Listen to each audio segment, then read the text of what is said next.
ده الهدف من اوله. يعني برضو ايه، يعني فرصه ان احنا نشوف الاجيال العظيمه دي.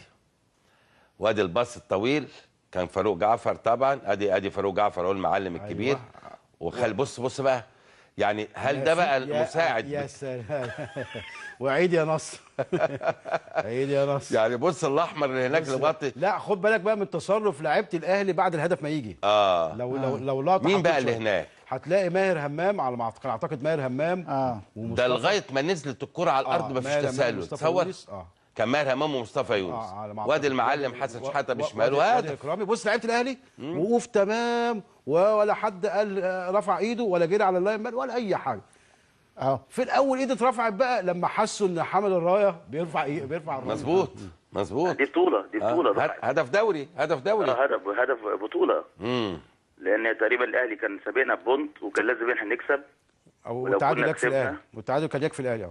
التعادل يكفي الاهلي. ايوه. وطبعا هدف صحيح 100%. وضاع بطوله الدوري طبعا. حتى الكابتن حسام لما راح للكابتن عبد الرؤوف عبد العزيز، هو مش عارف هو حسبها ايه او هو رافع ليه. فهو راح له قال له هنا. يعني حتى لو جبت الكابتن حسام ورافع ايده اليمين، هات يا محمد. وقعد يسال الكابتن عبد الرؤوف كرة هنا ولا هنا، ولا هو الراجل مش عارف هو حسبها ايه. لان الكابتن حسام اعتقد الله اعلم كان متاكد انها هدف. في نفس الوقت طبعا كان رايح للكابتن عبد الرؤوف بيساله ساعتها. طبعا راحت اللعيبه الكبار، الكابتن حسن والكابتن فاروق والكابتن ابراهيم يوسف، كلهم راحوا على المنطقه اللي فيها الكابتن عبد الرؤوف. واعترضوا طبعا، لان احنا كنا برضو صغيرين، يعني ما كناش لينا الحق ان احنا نعترض يعني على حاجه.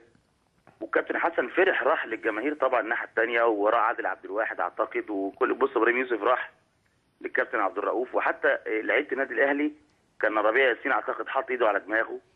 بالظبط. يعني ما فيهاش هزار. حتى الكابتن حسام اهو يعني رافع ايده، وهنا لا هنا. ففي الاخر طبعا حسب التسلل. وضاعت بطوله الدوري طبعا. وكان فاضل وقت قليل على انتهاء المباراه بتهيألي يا كابتن طارق.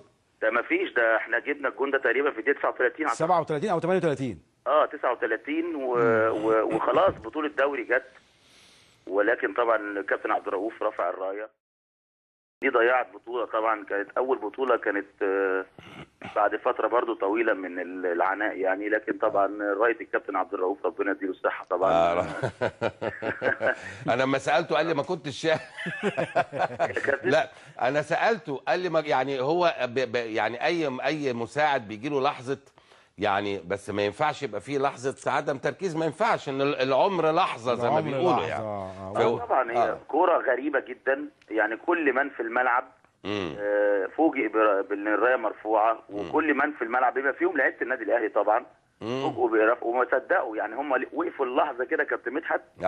كله طبعا حط ايده على دماغه، وكله خلاص سلم منها هدف. وفجاه لقوا الرايه مرفوعه، راحوا جاريين كلهم على كابتن محمد حسام. كابتن محمد حسام طبعا راح رايح على عبد الرؤوف كابتن عبد الرؤوف عزيز، وبدات بقى الحوارات. وهنا لا هنا. وفي الاخر طبعا اتحسب التسلل. وهو ذكاء الكابتن محمد حسام انه راح للمساعد عشان يشيلها له، عشان الليله تبقى عنده، هو ملوش دعوه بيها. هو قاعد يساله التسلل من هنا قاعد ولا من هنا. هو عايز يبرز للناس ان ده قرار حمل الرايه، ان ده بتاع وكان دولي. كابتن عبد الرؤوف عزيز وقتها كان دولي، والكابتن طبعا حسام كان حاجه من سنه 82 بس زي بكره مش زي النهارده. كان مباراه ما بين الاهلي والزمالك، كانت في الدوري العام، وكان دايما مباراتهم زي نهائي. حسن شحاته اللاعب بقى سجل هدف رائع جدا، ولكن الحكم عبد الرؤوف عبد العزيز كان مساعد، رفع الرايه. بص اللعبه دي يا ابراهيم، رفع الرايه وبناء عليه الغى محمد حسام الحكم الهدف. بص الجون جاي منين؟ ايه ده؟ اتحسب اوف سايد.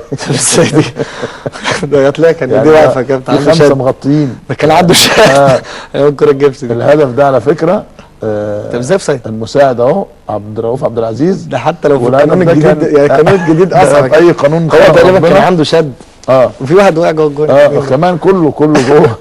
مفيش مشكله خالص. اتحسبت تسلل. الهدف ده على فكره نقل البطوله من النادي الاهلي لنادي الزمالك، لكن اخطاء الحكام بحاجات غريبه جدا. سالت الكابتن عبد الرؤوف عبد العزيز، قال لي انا مش عارف رفعت الرايه ازاي لحد دلوقتي لحد النهارده كده. حسب التسلل. وضاعت بطوله الدوري طبعا. وكان فاضل وقت قليل على انتهاء المباراه بتهيألي يا كابتن طارق.